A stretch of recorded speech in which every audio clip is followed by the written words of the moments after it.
My name is Michael Perekrastov, and I'm the Executive Director of the Russian History Museum. Thank you for joining us for our December 2nd Saturday lecture. A while ago, I think probably 6 months or more, I received a call from Nadia Albertini, who is one of today's presenters. She had watched a lecture on Russian needlework by Dr. Andrea Rusnak and was inquiring about including some of the images of objects, samples of embroidery in our museum collection that were being featured in the lecture. She wanted to include those images in her forthcoming book. Of course, I gladly agreed and made Nadia promise that she would present a lecture for us as soon as the book was published. So I'm thrilled that our museum is the first venue to host an English language presentation based on the new book Kitmir, the Russian Embroideries of Mademoiselle Chanel. So it is my great pleasure to introduce today's guest speakers, Nadia Albertini and Sophie Kurkdjian. This is also an opportunity for me to demonstrate my atrocious pronunciation of French terms, despite my wife's expert coaching. So please bear with me. Nadia Albertini is an embroidery expert, designer, historian, and lecturer. Designer for haute couture and luxury ready-to-wear for 16 years, she has worked with fashion houses such as Chloé, Dries Van Noten, Balmain, Chanel, Jason Wu, Marc Jacobs, Schiaparelli, and The Row. She shares her passion and knowledge through workshops, lectures, tours, and teaching at institutions such as Polemo de Firenze, the American University of Paris, and Istituto Marangoni in Paris. She is passionate about history, analysis and transmission of skills, fabric embellishment and embroidery design processes in the fashion industry, trend forecasting and inspiration research, as well as development of sampling, experimentation with color, texture, form, and composition. Today's co-presenter and co-author of the book, Sophie Kurkdjian, holds a PhD in history from the University of Paris I and is an associate professor at the American University of Paris. Her research focuses on the social, economic, and cultural history of clothing in the contemporary period. She is also a visiting researcher at the Institut d'Histoire du Temps Présent, where she has directed the research seminar Culture et Histoire de Mode since 2012. She is also an exhibition curator.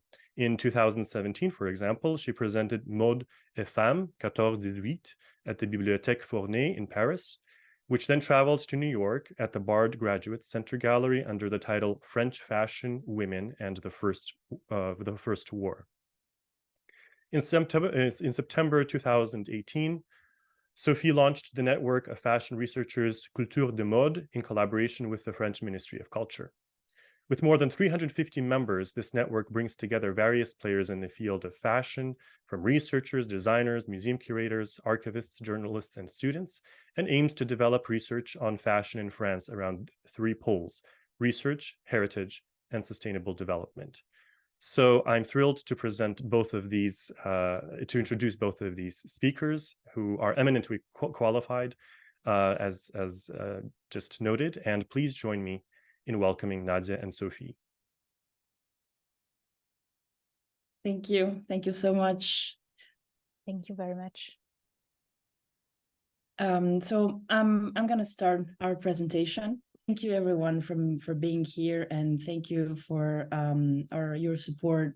The museum has been amazing. Thank you for the invitation and for sharing with us the pieces that we have put in the book. I think it's quite wonderful to be able to gather all this information from all around the world.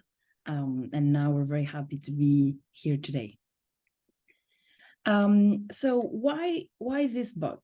This started 10 years ago when I first saw the fashion exhibition in Paris related to how foreigners intervened and influenced fashion design in Paris during the 20th century. And I saw there a series of swatches from the Kitmir atelier. Not much was mentioned. I knew that they were kept in the URL archives. As a couture embroidery designer, I'm always been very interested in the history of the people and the ateliers that made this same type of work as I do now. And so I immediately bought the two books of the Grand Duchess Maria memoir, because I really wanted to understand who she was, how she had started this, and how these samples came to be. And then some years later, I met Sophie through the seminars that she organized. And she invited me to be part of a conference around how Russian designers and Russian figures had influenced fashion in the 20s in Paris. Then COVID hit, and that didn't happen. But we became friends, and we started meeting more regularly. And I thought that we would be the perfect team to bring back her work back to life, to being known and discovered in a way, because Sophie has such an expertise in fashion history, and with my more technical expertise, I thought we could really make a really nice work together. And then on 2020 and 2021, I had the opportunity to work for the Urel company, organizing all their archives. So that's how this project came to happen. So these are our key objectives, obviously, talking about the Russian refugees in Paris, in France, after the revolution, and understanding a little bit more what was their role in the industry in Paris.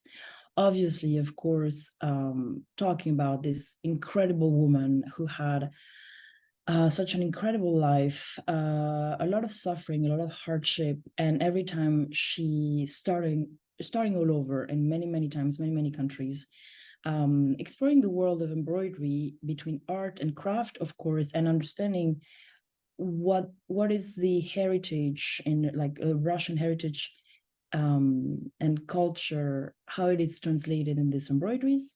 And of course, we are very thankful to Maison Urel for the really agreeing to publish this book and being part of it, because we could have done a book without them, but it wouldn't have been the same, in the sense that other books exist on Grand Duchess Maria, but they had never really talked about in depth about her work.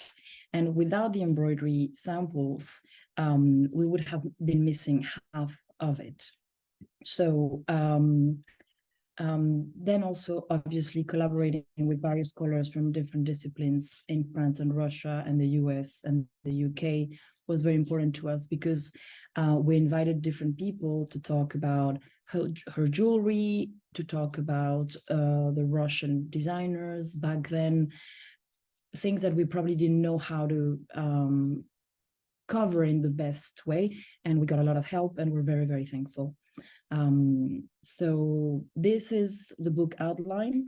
You will see at the end of the presentation 2 or 3 places where you can order the book, both in French and English. There's a French edition and English edition already available.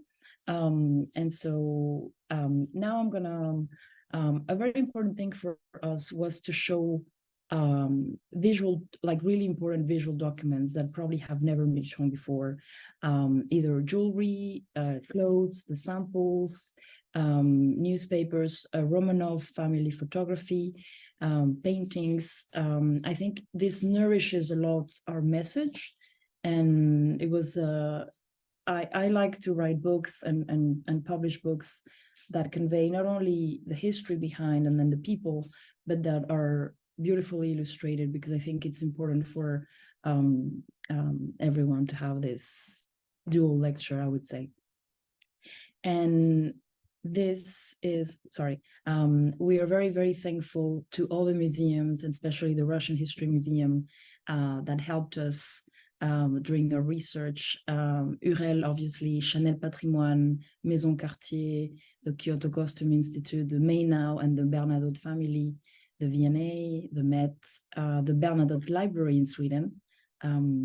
So all of them really helped us. I'm sorry, there's Pastis, my assistant, in the background. So now I'm going to let Sophie present.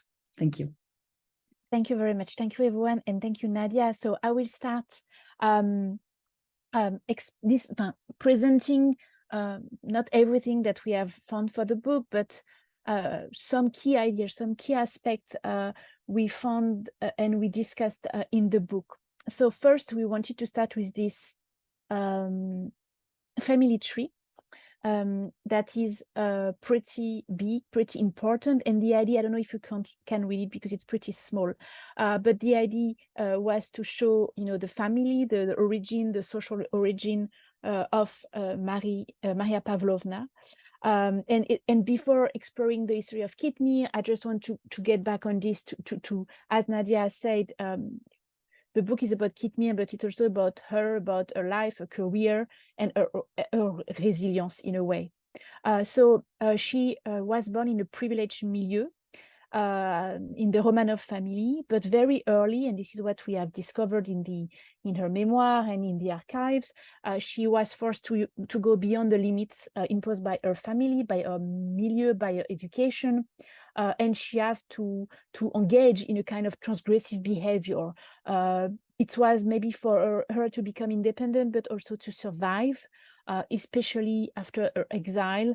She went into different countries, Romania, Great Britain, and France. And this is something that we really discovered. This is a capacity, an ability to always adapt to a new life, a new country, and a new condition of life.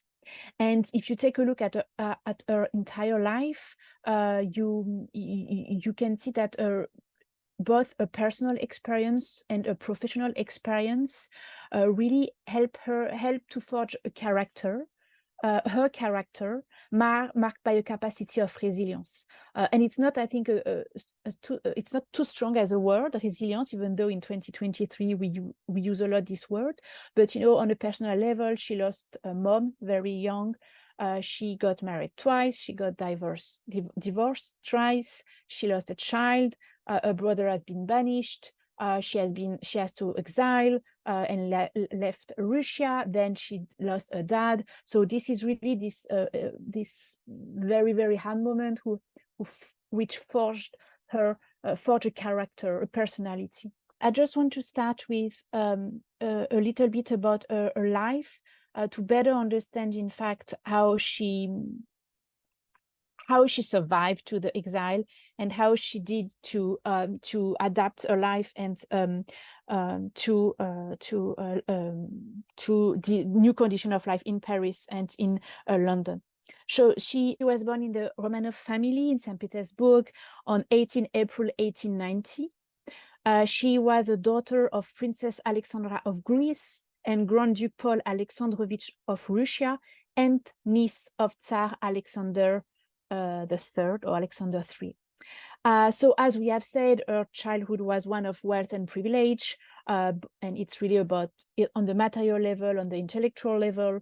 But as I told you, and I think it's very important, very early on, she has to experience tragedies. So I know it's not maybe the best, but I will try to explain that because it's really explain how she lived in Paris, how she run a business, how she failed sometimes, how she reinvented herself.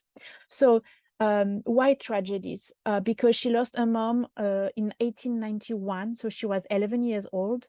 Her mom died after giving birth to her second child, Dimitri, Maria's brother.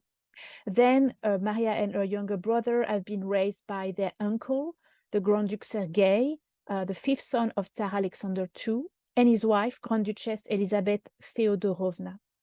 Their dad, in 1902, married another woman, Olga Palais, and had a son with her. And Tsar Nicolas II disapproved this marriage and banished Grand Duke Paul from the imperial court.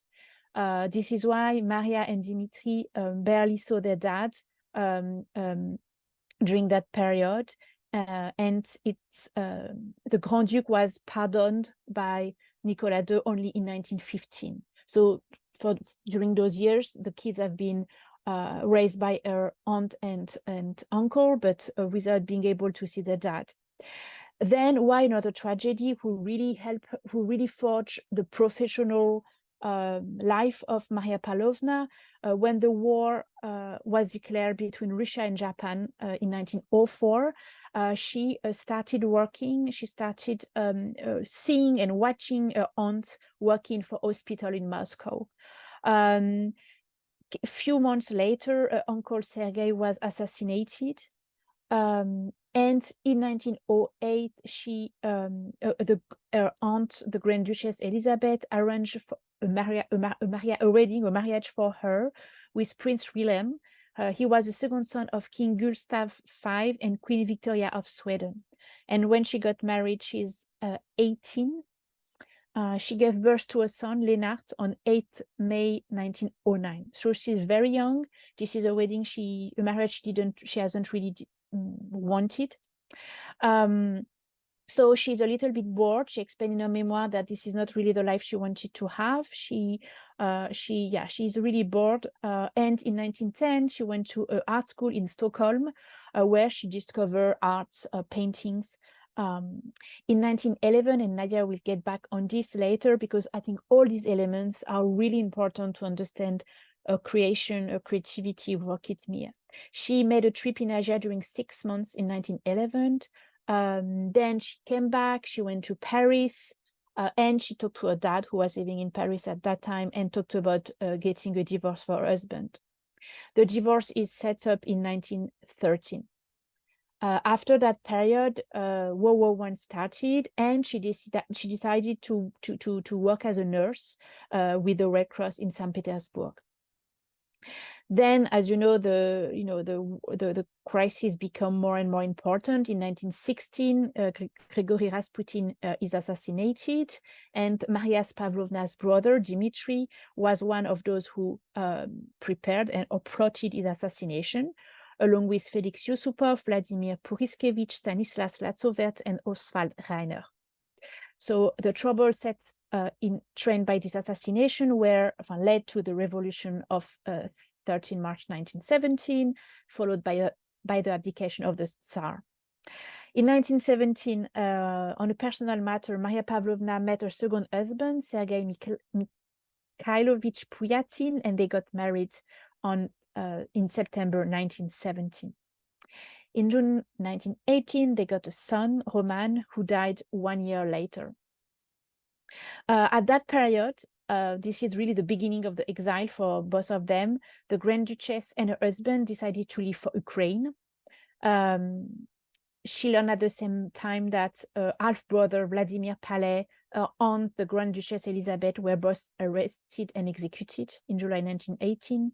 Same for her dad, who had been executed in January 1919. At that time, she's really desperate, and she tried to escape. She asked help. She decided to ask for help to the King of Spain and Sweden and the Queen of Romania. The Queen of Romania answered her and welcomed Maria Pavlovna in Bucharest. She stayed there 1 year before going to London in 1919, where she met she met with her brother Dmitry. And this is only, and sorry for this list of dates, but I think it's very important again, it's only in the spring of 1920 that Maria Pavlovna traveled back to Paris, where she decided to stay, to move in a small apartment that she rent on Rue de Courcelles. It's a very hard period of time, especially because she doesn't have a lot of money. She has to sell her jewelry. She has been used to this not easy life, as we have said, but as we have demonstrated, but a life where she didn't use money, she didn't have to deal with money, everything was paid for her, and she was not really used to pay her rent, and so it's really the beginning of a very complicated period. When she arrived in Paris, she arrived as a Russian émigré, and of course there are a lot of Russian immigrants at that period, but this is not new at all for Paris. Paris had welcomed Russian immigrants since the 19th century, and Russians started to come, many aristocrats, wealthy writers, artists, and intellectuals. And we consider that in the second half of the 19th century, there are already more than 15,000 Russians in Paris. So before the Russian Revolution. After 1905, Russian émigrés were more immigrated to Paris for political reasons because of the war, and the Bolshevik Revolution of 1917 really changed the face of Russian immigration. We consider that 280,000 Russians were in exile in Istanbul. 600,000 fled to Germany, while 150,000 chose to go to France. Many, as you can see on this article, we didn't find a lot of images, but we have this article because the press talked a lot about these refugees in Paris. Some of them lived in really poverty, despite aid, despite charity. It has been very complicated for a lot of them. So a lot of them became driver, worked for the car company Renault, and for the first time they became worker. They came from very wealthy family, and they have really to accept very hard condition of labor. For women, most of them turned to dressmaking, to tailoring. Most of them work from home and do what they can from home. This is also the beginning of ready-to-wear in France, and the beginning of the system that we have called sweating workshop, where women are asked to work from home and to deliver their clothes to a company that will sell them to the public. And the press really noticed at that time, the French press, that it's really weird to see all these aristocrats working as workers, working as seamstresses, as drivers, and the press is really shocked to see that. The Grand Duchess, and she's not the only one, she worked a lot to support her family. A husband doesn't work, a brother doesn't work. So it's really the idea of helping also her mother and father-in-law. And she decided really to use her sewing skills to work and earn money. Sewing was really an activity that was familiar to a lot of women, so to a lot of women who were immigrés. It's really the case for many women in Europe. They learn how to sew, how to embroider, and it's really part of their education. So we know that already at that time, the Russian women are specialized in doing petit point and knitting jumpers. Some of them also produce hats, dolls, but if we had to summarize a little bit, we can say that Russian women émigrés were well represented in two sectors of the fashion industry: made-to-measure dressmaking and tailoring. And just another number, in the mid-20th centuries, when Maria Pavlovna will open their workshop, Kitmir, the garment trade in Paris employed over 3,000 specialist Russian textile workers. So it's a lot when you take a look at the general numbers of Parisian fashion, at the Parisian fashion workforce. Some of them work in the atelier of Maison Couture, so very important Maison Couture in France, Paris, but majority of them worked from home or for smaller workshop. So another images on these Russian royalties in exile, and especially women who have to work as seamstress in millinery, hosiery, fur, and hat making. What is very interesting is that some of them will stay worker. They will stay working either for Maison Couture or for atelier workshop in Paris, but other will manage to work with big couturier, big names such as Lucien Lelong, Gabrielle Chanel. This is the case of Maria Pavlovna. This is why her career, her life is really interesting, is that she managed to work with one of the key designers of the period, Gabrielle Chanel. So she has been lucky in a way in her at that moment to meet this woman. So why she's also important in the history of fashion, Maria Pavlovna, it's because she's from the Romanov family and she met Gabrielle Chanel, who is really maybe the most important designer, at least for the press, at that period. But she's not the only one. Maria Pavlovna was not the only one. And this is what is fascinating when you start working on Russian immigrants in the Paris fashion industry. You discover that there are many other houses. So I just here put a selection of those houses: Irfe, Shapka, and Iteb. So Irfe was founded also by member of the Romanov dynasty, by two persons who were cousins with Maria Pavlovna. So Prince Felix Yusupov and his wife, Princess Irina Alexandrovna of Russia. They opened the couture house Irfe, calling it Irfe after the first syllable of the names. Shapka is opened by Maria Ivanovna Puyatin and was specialized in hats, while Iteb has been opened by Elizabeth Buzard, sister of the fashion photographer George Oningen-Wene. And she sold evening gowns, sportswear, and coats. You can see one of her dress, of the Iteb dress, sorry, here on the slide, a dress of the Philadelphia Museum of Art of 1926. More generally, as you know,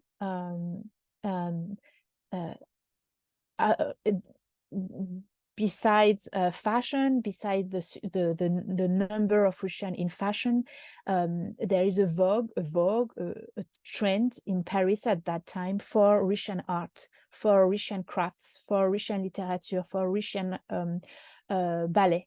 And so this is also what is interesting, is that Maria Pavlovna arrived at a moment where Russia is very popular in terms of savoir-faire, techniques, fabrics. It's really a craze for Russian colors, patterns, aesthetics. It's not new. It started in the 18th century. But what is interesting is that it has been strengthened by the arrival of the ballet russe in 1908. So since 1908, so 15 years before Maria Pavlovna opened Kitmir, everyone talked about the ballet russe. Paul Poiret, Gabrielle Chanel, all those couturiers have been inspired by the color, the pattern, and the fabric of the ballet russe. So very important point also to understand the vivid color of Maria's embroidery. And maybe to talk about something that is at the core of our story. This is the moment where Maria Pavlovna met Gabrielle Chanel. In fact, she met Chanel thanks to her brother Dimitri. Dimitri met Chanel in 1921. He already met her 10 years later, but he completely forgot. And we had the luck to look at the diary he wrote during his exile, and Dimitri explained that he saw Chanel again in 1921.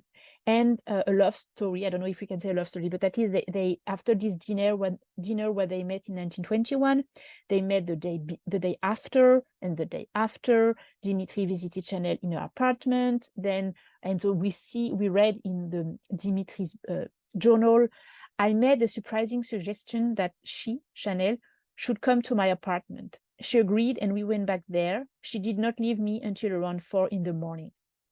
And we discovered their relationship through the diary of Dimitri. So of course, not really the most objective source, but this is the only source we have.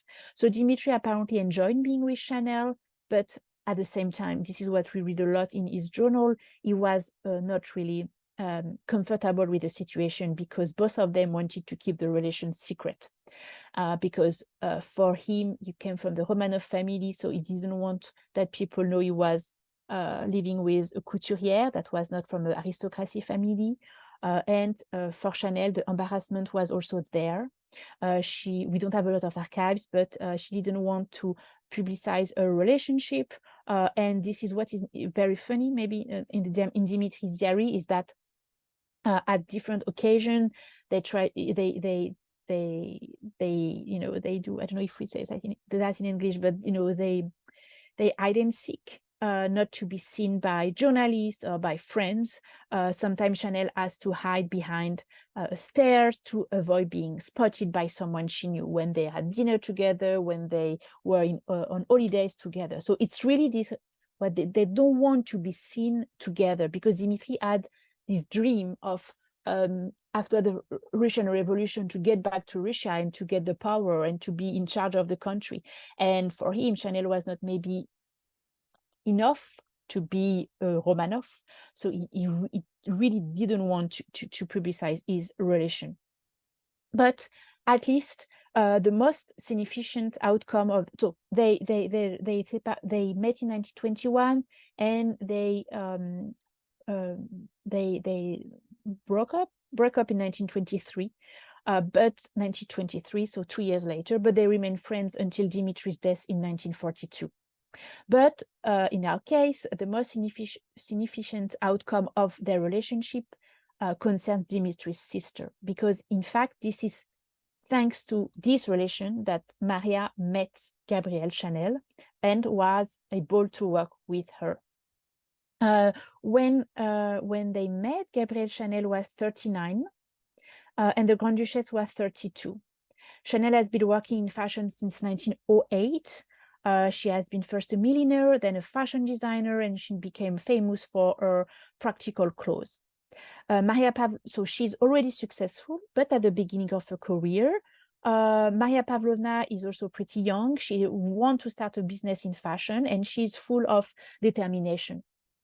Maria Pavlovna spent a lot of time with Gabrielle Chanel, and Chanel helped her even on her look, how she should dress, how she should behave. And so we have this, I don't know if we could say that, but a kind of sisterhood between them, at least at the beginning, where Pavlovna was grateful to Chanel for all her advices. Kitmir came into life to the workshop in 1921. Maria Pavlovna met Gabrielle Chanel a few months after the opening of this workshop. And in fact, it's really by an happy coincidence that the two women decided to work together. In 1921, Gabrielle Chanel, she already worked with an embroiderer, Madame Bataille. And one day, Madame Bataille showed Gabrielle Chanel her last creation, a blouse in red, crêpe de Chine. And Chanel told her that she could not afford to pay her 600 francs per blouse, that it was too high to create a full collection. Madame Bataille left the room and said, it's this or nothing. You have to accept to pay me that amount of money or I leave. And she left. And at that moment, Maria Pavlovna, who was in the office of Gabrielle Chanel, waiting in another room, turned to Chanel and say, if I could embroider that blouse for 150 francs less, would you give me the order? And Chanel accepted. And we consider that this is how the history of Kitmir and the collaboration with Chanel really started. As you can see, you have one image of the atelier here. It was on the map. I don't know why, but my pin is not on the right location. I don't know why it changed. But she opened workshop on Rue François Ier, and it's really the triangle d'or for fashion at that time. You have a lot of fashion designer here, and it's a really clever location for fashion. In 1923, she will move the workshop to 7 Rue Montaigne, not very far away from the first address. She will hire a lot of her friends and refugee émigrés to help her to earn money through her work. So really briefly, because then Nadia, you have to talk, and I don't want to talk too much, but the first collection is a good success. The press is pretty happy with the collection. Then she presents, so the first collection is presented in February 1922, the second one 6 months later, and it's a big success. People are happy. It's Russian mania is everywhere. In 1925, the Kitmir atelier won a prize at the exposition, at the International Exhibition of 1925. So it's also a big recognition. At the same time, in the same period, the first difficulties appeared for Kitmir. Maria Pavlovna, she's pretty honest on that. She said that she is not a good manager. She doesn't know how to deal with a lot of orders. At some point, she decided to work with other couturiers than only working for Chanel. She decided that this exclusivity could be dangerous, and she made this choice to work with other houses, and it has been really the beginning of the end for her, but because she was not a good manager, and she said that she was not good at hiring people, finding money, but the creative was still there, but she was not maybe the best. But I just wanted to say you a little bit about the end of Kitmir, but before that, Nadia will explain you more about what makes the creativity of Kitmir and the uniqueness of Kitmir. So jumping more onto the actual work. So I've always thought that in order to understand someone's work, we need to kind of like delve into how they were raised, what their surrounding was. And we have to acknowledge that, okay, Grand Duchess Maria grew up in a super privileged background. She lived in palaces in St. Petersburg, and for those who've been there, it's stunning beauty. And for others, like she also lived in Moscow, because when she was under her uncle's tutelle, she was living in Moscow. So these were basically her surroundings: palaces, opulence, gilded mirrors, the balls, the ball gowns, the family outfits, the gala costumes. And I think this really had an influence in her style. The embroideries, the icons, it's a superbly embellished heritage. So I think for me, this is kind of like the beginning of her style and her eye. Oh God. Yes. So next, something that we have to point out. So she is the cousin of the last Tsar of Russia. She is niece of the previous Tsar and granddaughter of the previous Tsar. So it means that she's really at the top of the Romanov family, and half of that Romanov family is Romanov women. So the Romanov women had a huge influence in the learning and the sharing and the support of embroidery and needlework in Russia to all different levels of society. Obviously, we have the Smolny Institute for noble maidens, but there was also the Catherine Institute, the Mariinsky School, all created and funded and supported by the Romanov women. Her aunt, her grandmother, etc., etc., etc. There was a tradition of embroidery within her family, and it was such a heritage for her. She saw it daily. She saw them commissioning embroideries, supporting these institutes, going there.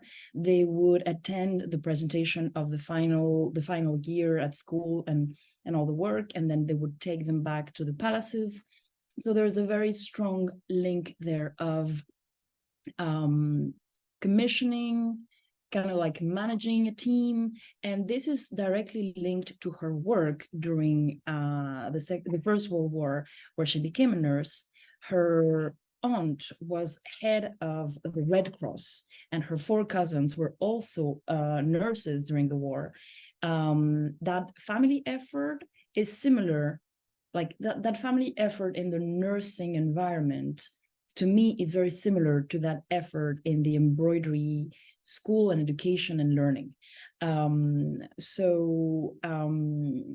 Something that I wanted to say is not only they were supporting these institutions, but they were also practitioners, like they were embroidering from the very young age.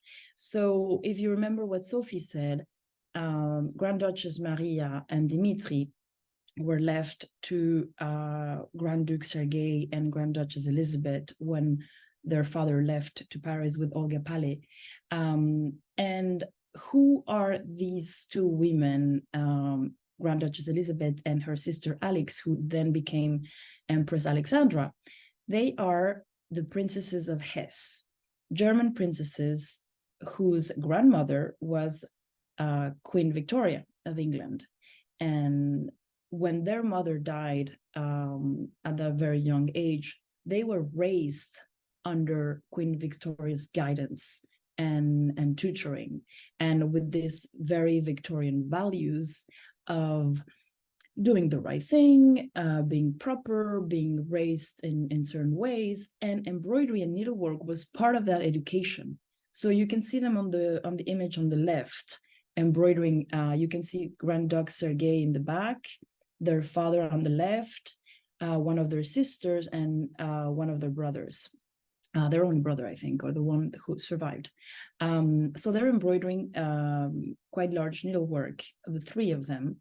And I think it's a very symbolic sort of thing, like the family gathered together around this. So their Grand Duchess Maria, two closest aunts, are practicing embroidery from their very young age. And she's literally spending a lot of time with them. As a kid, she would spend their holidays. They were like always together. So that is, I think, a very, very big influence. You can also see on the right side, Grand Duchess Tatiana, a very, very close cousin to Grand Duchess Maria, not only because their parents, like their uncles, were really close friends, but also because they were the same age. They celebrate their 16th anniversary, 16 birthdays together. When they get their very first court dress and ball, and they're presented into society, they do that together. So they were always very close. And Tatiana participated in the embroidery work that the Romanov women, Grand Duchess Elizabeth and Empress Alexandra, did for the church. Because as foreign princesses, a lot of the Romanov princesses were either Denmark princesses or German princesses, and they had to kind of like prove, in a way, their Orthodox faith, and they worked on a lot of ecclesiastical embroideries to give to the church to prove their faith to the country, to the rest of the Russians. So I think that's something that we have to keep in mind. It's her surroundings, the support that her family gives to the embroidery world in Russia, the fact that they practice on a daily basis, and the fact that Grand Duchess Maria sees this in her surrounding as a child. These are two very important pieces that I think we have to mention, and we have to thank the museum for sharing them with us and to be able to put them in the book. So you can see Empress Alexandra during her holidays on the family yacht. And she is working on an embroidered piece, and the piece that you have centered is one of her samples. I think it's quite amazing to be able to link these two things together, and their skeins on the right are supposedly hers. So I think it's a little part of history that is coming down to us related to embroidery, and it's quite unique, I have to say, and I'm very happy we found this. So that said, I have to mention the fact that the work that Grand Duchess Maria did for Chanel is not all hand embroidered. She started with hand embroidery, and we'll see that later in the next slides. But one important thing that we need to mention is when Maria has this first deal with Chanel about the blouse, she immediately starts finding and searching for ways of becoming more professional. She knows she is good, that she trained, that she has a good eye, that she has style, that she herself has dressed in the most amazing dresses that were already embroidered with Corneli machine. That is something that we included about Lamanova, the couture atelier in St. Petersburg, Moscow. She describes how they made her wedding attire and how they made her dot dresses that she takes with her when she travels to Sweden.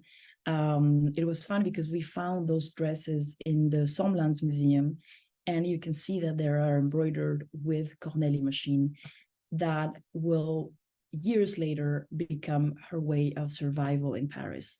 So the Corneli machine is a fantastic tool that we are almost not using anymore. There's 3 ateliers in Paris that still have it: Montex, Cécile Henry, and Urel. I've worked with all of them, giving them orders done with Corneli. And it's a fabulous machine that I think should be used a little bit more in the future. We shouldn't lose this amazing craft. So it's like a sewing machine that allows the user to apply all sorts of trims, borders, ribbons, soutache. It's a sort of like a round ribbon material to embellish on fabric. And you can see the example on the right-hand image. So the left is an advertisement for the actual machines, and they were sold extensively in France, in Europe, in the US. They had advertisements in America. And then you see a woman. So it has sort of like a manivelle, like the sewing coming in and out. And then you have to, it's not an automatic machine. The user has to hand guide another down manivelle from underneath, and you push the fabric at the same time. It's a very complex work, and she explains in her memoir that it almost was kind of like learning how to drive a car. You had to pay attention to a lot of different things at the same time. And the fascinating story that she really describes in detail in her books is how she went incognito into the Corneli school, because Corneli had a school to train people you would buy a machine and get free training, because it was quite specific. It's a very specific, detailed kind of way of working. And so she went into the school, not saying who she was, not saying what it was for. They obviously looked down on her because she didn't know how to work this. But in a couple of months, she figured it out and then delivered the blouses to Chanel. And it's funny that now that I think of it, she says it's a red crêpe de Chine blouse, and the sample that we see on the right that belongs to the Ubrel archive, it's actually red crêpe de Chine. So I wonder, I hadn't even thought about it. Maybe this could be it. Maybe this was the very first sample she ever made. Who knows? Because there's nothing written on those swatches, so we really don't know what was made first. There's numbers, but there's no really a specific order.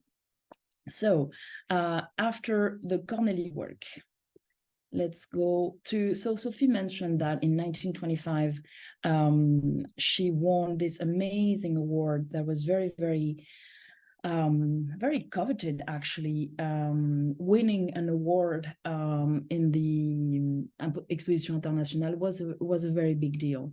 And it was funny because at that time she said everyone thought there was a Monsieur Kitmir.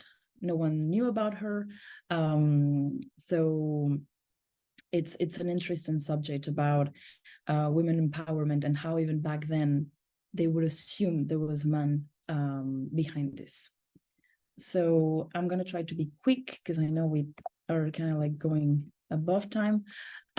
So this was one of the first tunics that has ever been dated from Kitmir. So the amazing thing, and I was very lucky to confirm the origin of this at the end of 2021 during the auction. They asked me to certify that this was an authentic embroidery, that this was preserved in an attic in the south of France near Grasse by a very old French family, and it had never been shown. It was perfectly preserved in time because it was like folded and hidden in a box in an attic out of the sunlight, out of humidity. So it's perfectly preserved. What I love about this is I think it's in a way, so all this is hand embroidery. It's thread work and some beading with quite a chunky silk thread. It's not very refined. It's quite bold. What I love about this is, for me, it's an homage that Grand Duchess Maria pays to her cousin, Queen Maria of Romania, who welcomed her with open arms in Bucharest when she was escaping in exile. She was her only relative to really help her, guide her, host her for a year and a half before she went to London and then to Paris. And it's a translation of some of the traditional Russian blouses that Queen Maria wore on a regular basis, because also as a foreigner, half British, half Russian, she came onto Romania and had to kind of like prove to her people, prove to herself and to her family that she really belonged and became truly the Romanian queen. So this is another example of Kitmir's work for Chanel. This is the fall of 22, so this is the second very successful collection that they do together. It's inspired by Fair Isle sweaters, and she mentions this in her memoir. But Fair Isle obviously is knitted sweaters from the north of England, Scotland even, and she translates this into beading. And so this is Lunéville work. You can see at the back of the dresses, it's chain stitch. The chain stitch attaches every single bead, every single sequin. So it's an incredible amount of work, very detailed, very thorough. So you see kind of like the evolution from the first tunic that was a little bit blunt in the handwork. She gets more and more elevated, more and more sophisticated. So there's an evolution there. Something very important we have to mention are the coats. The coat you see on the left is the coat that we put in the cover of the book, because it's probably the most significant piece, the best preserved one, the largest example of embroidery work on a Kitmir for Chanel style. It's stunning. The work is super intricate, and if you notice, it's all made of borders. Okay, horizontal borders. A very simple straight cut coat, all made of borders, very colorful. Every single line you see there was hand guided with the Corneli machine. It's very bright, colorful silk yarns are couched onto the base, and then obviously the fur is added later, and you see the same sort of work, but then it's horizontal and vertical stripes. And the interesting part in this, on the right example of the coat, is that Chanel decided to use the back of the embroidery.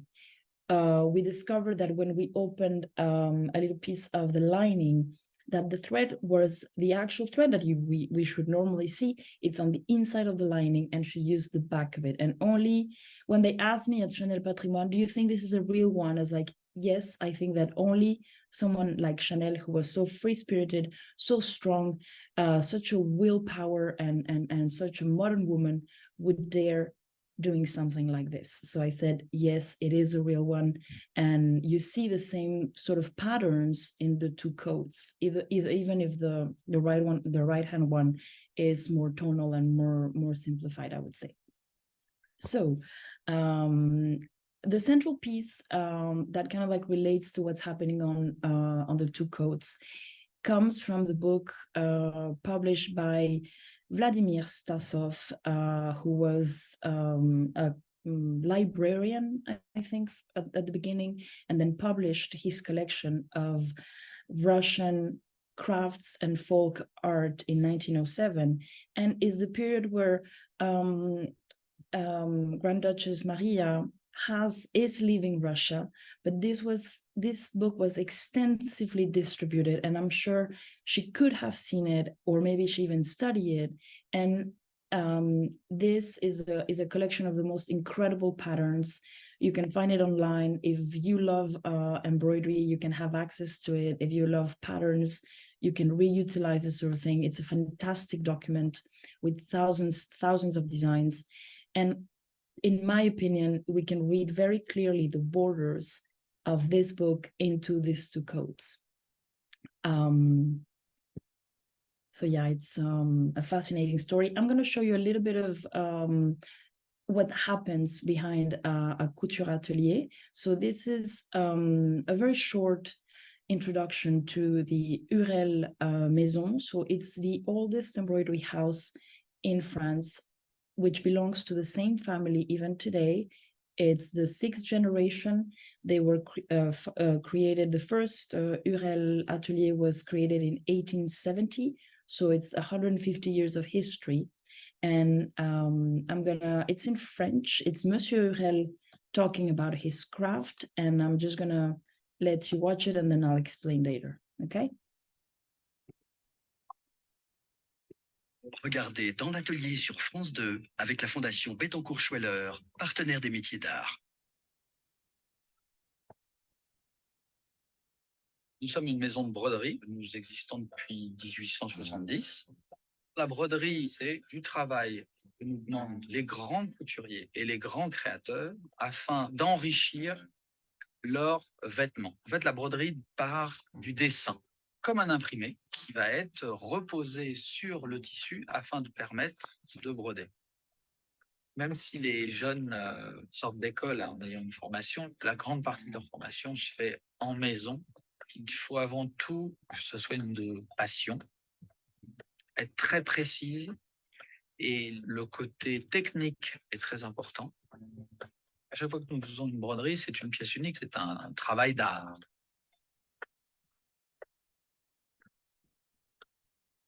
Avec la... Well, as you can see, he's very proud of their work, as he should be. They have an amazing, amazing collection, more than 50,000 archives from 1870. And why I wanted to show you this little video is because I think that what is shown in these images allows you to understand the sort of work, the sort of activity that Maria Pavlovna was doing in Paris 100 years ago. Our craft hasn't changed since the Middle Ages, so I don't see why in 100 years a lot of things would have changed. We still work from the drawing, from the sketch. It's very precise. It's very, very, very technical. And that hasn't evolved in this past 100 years. We're kind of introducing a little bit of the computer, but everything is still done by hand. And so if you want to know a little bit more about, so you saw, we didn't see the Corneli work happening, but we saw the drawing, needlework, and also Lunéville work in this video. And if you want to learn a little bit more, oh, sorry, every time I do that, it's going to, yes. If you want to know a little bit more about them, there is another very important documentary that we worked on in 2020 and 2021, and you can have access to it on TV5 Monde Plus. It's accessible online, and it goes more in detail. It's almost an hour long, and it's very interesting because we went through the whole story, every step of the embroidery, so you can understand a little bit more of what it is. And why I'm talking about the Hurel house, and obviously I had the chance of working there for 2 years, and the picture on the right that you can see, that was my daily life. It was boxes and boxes and boxes of treasures.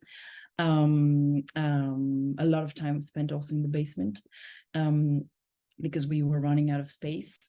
And I had the chance to take a look, a very, very close look at a unique collection, which is it's made of 100 embroidery samples made by the Kitmir atelier.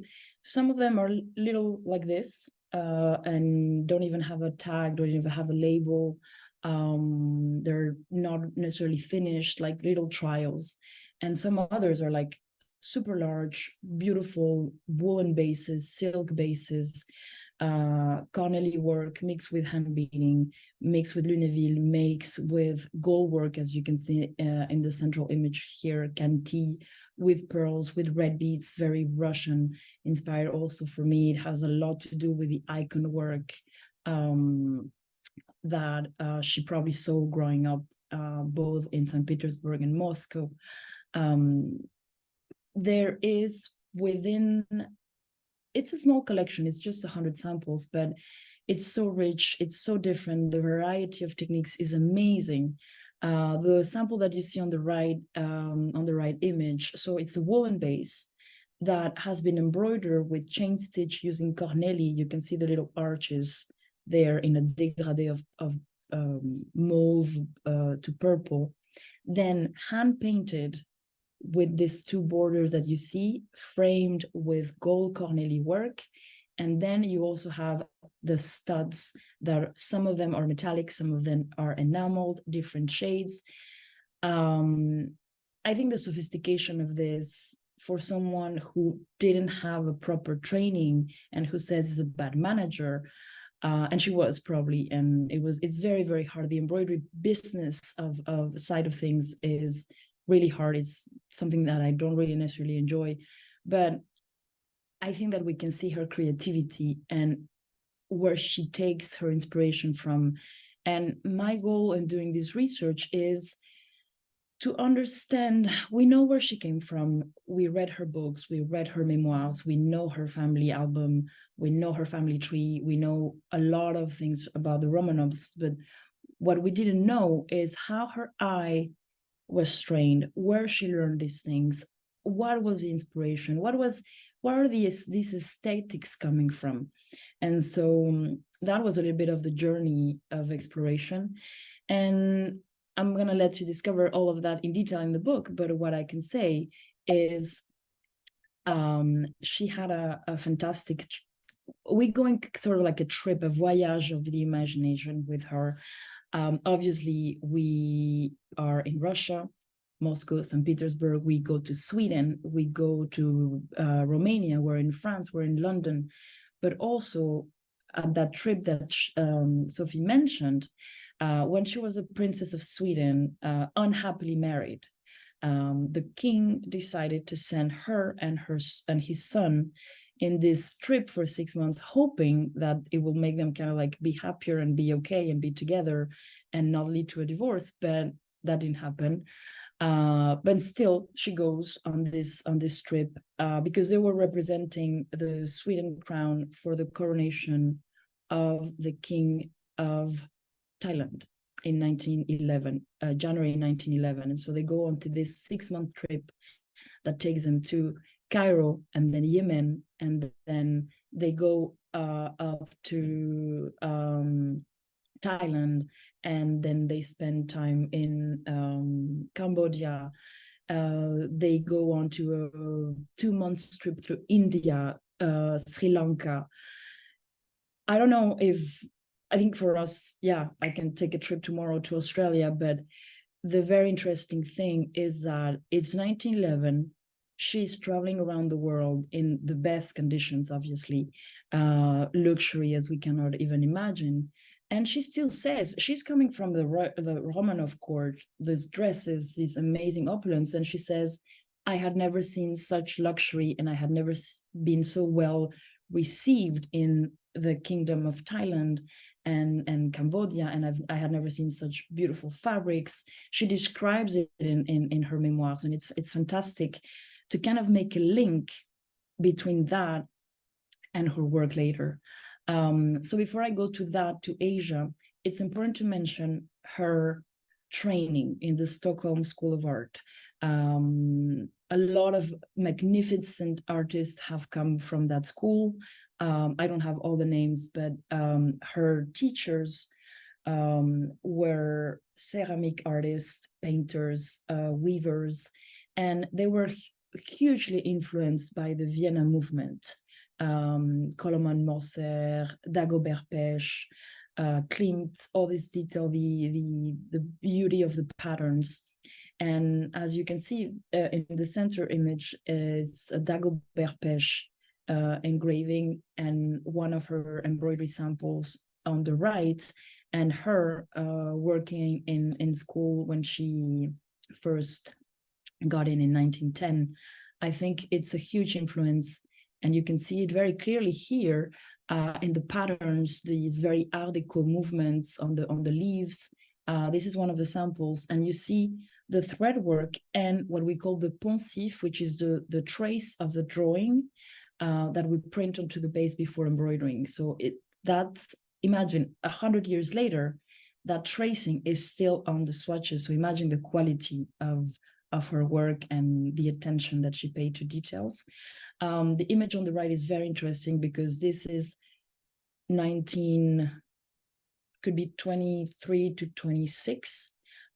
It's totally contemporary. It's a mix of Corneli handwork,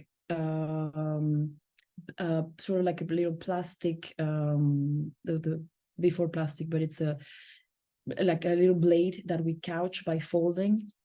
Super interesting. That technique comes from gold work, and we have to remember that gold work is a super important tradition in Russian church embroideries. So I think there's a link also to make through that. And now we go more into the Byzantine world, the influence that obviously we have mosaics, and then Byzantine tradition left in Russia, all the metal pieces, all the metal work. These are also some of the Urel archives and that Kitmir in Urel archives, and I think they're really beautiful, really detailed. The complexity of the techniques is amazing. And then this is her with the king of Thailand. They were actually really young, both of them. This is 1911. She's dressed in the traditional attire. And this is a sample of the Urel archive that, for me, reads and translates this very Southeast Asian influence of her trip.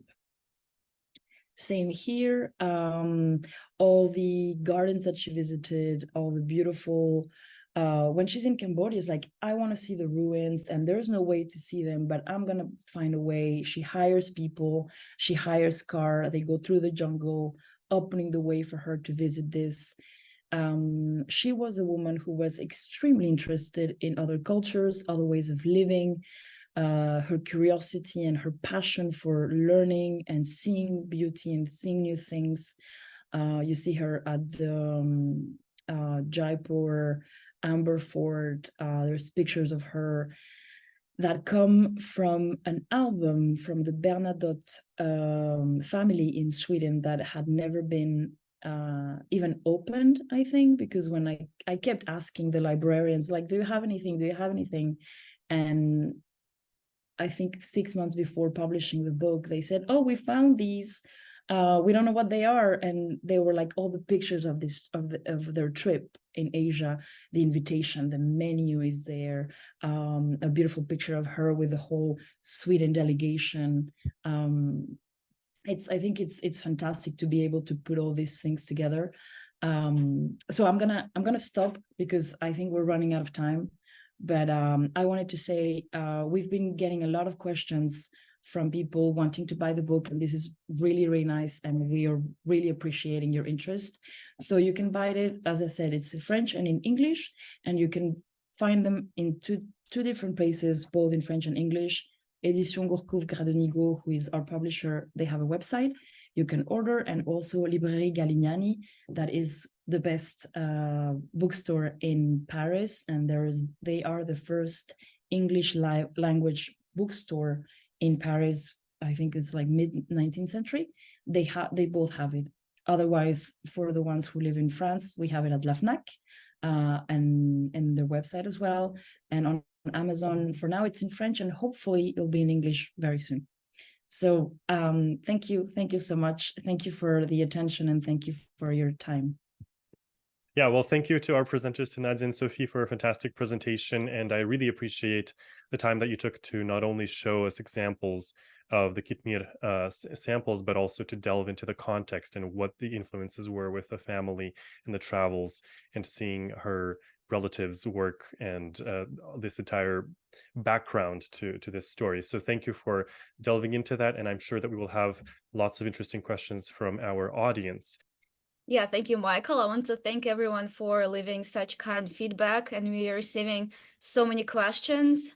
I feel like we'll probably have time for just a couple. The first one is important, I guess. Lady Agnes wonders, did Coco Chanel acknowledge the work of Russian émigrés and Grand Duchess Maria Pavlovna, or was it all House of Chanel? In other words, how can we identify that certain samples were made at Kitmir, or how is it possible? Were they somehow labeled? How do you work with it? Right, just quickly, and then you, Nadia, yeah, very interesting question. It's a very interesting question because most of the time, at least at the beginning, it's hard to know if it's a Kitmir or not because it's Chanel and the label is Chanel. We know, and Chanel still today say that it was also a Russian period for Chanel, that she liked Russian art, she had a lot of Russian friends, but we never find, you know, a kind of tribute to Russian. Yeah, we can see maybe a tribute to Russian art in the dress she did, and a collaboration with the Ballet Russe, a friendship with Russian artists, yes. But for Kitmir, and Nadia, you tell me if I'm wrong, but sometimes it's not precise that it's Kitmir, and because Nadia has this very, very specific knowledge, she was able to say it's Kitmir because that and that, but it's most of the time the label is Chanel, and we have to discover it. Yeah, and I think that's the case in a lot of, I mean, most of the couturiers really, really rarely mention where things are made and don't necessarily give credit to the actual makers. Like we and I consider myself we as like belonging to the atelier side, we can like always remain hidden behind the big name and the big label, right? I think it's kind of like a deal that we have passed in order to get work. That's really how things are, and I don't think it's gonna really change anytime soon. But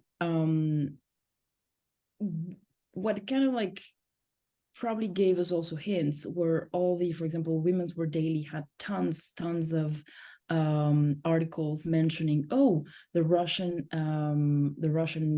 nobility embroidering for Chanel. For example, I think it was Madame Davidoff doing the knitwear pieces also for Chanel.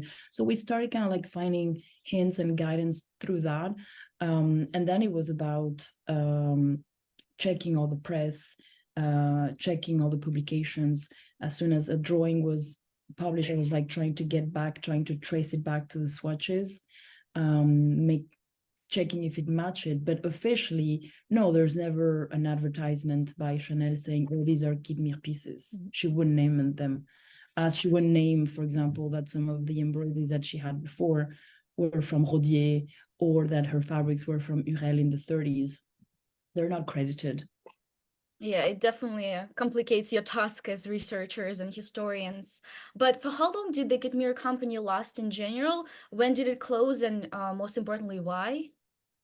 The company closed in 1929, and then Maria Pavlovna left for the USA, and she has to close for different reasons, but mainly, and she explained it in her memoir, that she you know, the beginning of Kitmir were very good, but really very quickly also she met some difficulties. She was not, she only hired friends or Russian refugees that were maybe you know, in need, but they were not really embroiderer, they were not really skilled embroiderer, so it was not maybe the perfect thing to do, to hire people that were not maybe able to produce so much clothes. She started working with other designers in 1926, and it has been pretty problematic for Chanel to accept that she wanted to work with other houses than Chanel. And apparently she received so many orders, she was not able to produce everything on time. And so progressively she has so much problem of money, of budget, that she decided to close the business. Yeah, she couldn't cope, and I think that at the beginning, the first 2 or 3 seasons were extremely successful, and then like her embroideries were everywhere and being copied or being ordered by American customers, and trying to like keep up with the orders. She would say, oh, I would sleep under my desk and then take a little nap and then continue embroidering or continue drawing. She had never worked, and I think at the beginning when she comes to Paris, she's like, I didn't know how much a baguette was. She knew how much her father or mother were paying for her couture dresses at La Manova, but she didn't know how to buy bread. So it was kind of like a disconnection. And she said it herself. She was, I didn't have the tools to navigate that world. And it's a really tough business. Like people will negotiate, and starting with Madame Bataille, when Madame Bataille is selling a blouse, it hits 600. Probably there was a reason. So why would Kitmir sell it for 50? She was already 150 short, and I think that put her in a really bad position. Mm-hmm. people are wondering what's the influence of Kitmir collection, the Chanel's collection, this Russian collection, on the world of fashion in the 20th century, in the 21st century. Can we say that in some ways we can see the revival of certain motifs, certain samples? Nadia, maybe you're better than me at answering that. I don't know if they're thinking of something very specific, or if let's say someone was inspired by those pieces, but I know that Karl Lagerfeld did some very Russian collections. They also launched Chanel Haute Joaillerie Russian series of kokoshniks and jewelry and diamonds based on kind of like that time. But I think that in a way, the Romanian blouse was a huge, it's a huge trend. And I'm not saying that it was, Catherine is saying, so did YSL, yes. But it's hard to say. I think there's been an influence, for example, in the use of fur and the use of these velvets and brocades and very rich fabrics. I remember we did a collection based on mosaics that also came from Russia. You can see it throughout fashion collections, but Kitmir itself, the thing is, and I have to say again, thank you to Monsieur Hurel for this. So he bought, Hurel bought Kitmir in 1921 when they went bankrupt and she closed business. These samples had remained in the Hurel company for 100 years and had only been shown to the Chanel studio teams, only to Karl, basically, and Virginie Viard. No one else had ever had access to these. None of their other customers, Saint Laurent, like no one could really be inspired by them because they were kept exclusively for Chanel, for the Chanel site, because Hurel was very, very protecting and respectful of that very special bond and very special link, and didn't want anyone else to have access to these because it could probably like damage that bond. So no one has been inspired by Kitmir because of that or thanks to that. Maybe now that the book is out and people are going to start seeing those embroideries, there's going to be kind of like revival, and hopefully it's also there to inspire people. But and also the Chanel Patrimoine has been gathering pieces and buying pieces in auction maybe for the past 20 years. And that's kind of like where the Kitmir name is starting appearing. But before then, it was really hard to point out